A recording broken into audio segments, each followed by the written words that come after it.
Okay, how to reprogram your brain to love going to the gym, to just crave it, to just, you want to go, you want to get there. But the reason why you're not there is because you're feeling resistance.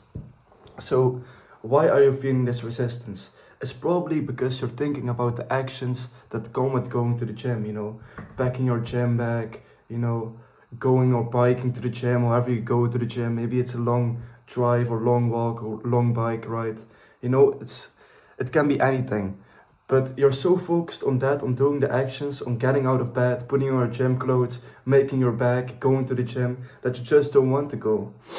Instead, you need to make the resistance less. And how do you do that? It's by thinking about the outcome. You know for a fact that you will feel great after going to the gym, that you will feel proud of yourself.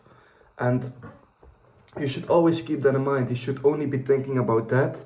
And that's the reason why you should go. And that makes the resistance less. And also, a good tip that I heard is that if you just think about it step by step. So for example, let's say for example, you're in that moment. You don't want to go to the gym. You lay in bed, you just came home from a long day of work or school or whatever. Then what you should do, you should think about it step by step. Okay, now I'm going to put on my gym clothes. I'm going to make my bag. Then afterwards, I'm going to get on my bike. And if you put it step by step, the resistance seems smaller, It's all small tasks. And once you're in the gym, you can go hard. Once you're in the gym, it's easy, You're in there, you're not going to go back because you don't feel it anymore, no. Once you're there, it's okay. So you should only be thinking about getting there, and then you will automatically do the action. You will already have a great workout, or even have a workout. So just do that and trust yourself that you will feel great afterwards, Another thing I want to say by this is you shouldn't trust your mind, Your mind is often against your progress, Your mind is always searching for comfort. So if you're in a position where you want to go to the gym but don't feel like it, your mind is against you, You can reverse that, you can change that.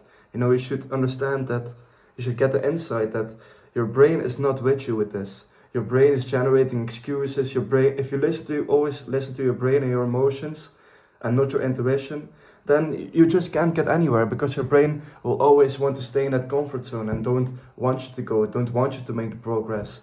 But once you force yourself to go, once you put on your gym clothes, once you go to the gym and you have a great workout or even a shitty workout, you will always feel better afterwards. You will never regret going to the gym, And that's what you should keep in mind. That's what's really gonna give you that craving. Because over time, if you're just going, thinking about the outcome and not the input to get the outcome, then it will just feel great. Because you're in this upward spiral. Because you build momentum. Because every time you didn't want to go, you turned your brain off, you thought about the outcome, and then you just went. And over time, you will just go to the gym automatically, The resistance, the excuses your mind is making up by not going to the gym, by stopping you from just forcing yourself, they will go away. They will get less and less and less. And also, what I do want to note by this is, if you fall off, like we all do, maybe you don't go for a week because you let your emotions take over or you had an injury or something, then you need to build it back up. Then that part of your mind, which is against you, that will grow stronger again. So then you have to build up again. But once you have momentum, once you're in that upward spiral, it's easy, right? So yeah, just follow the advice. If you want some free coaching, then I have a Calendly link in the description. You can do some free coaching. I can give you some tips if you have some questions, prepare them. And yeah, till next time.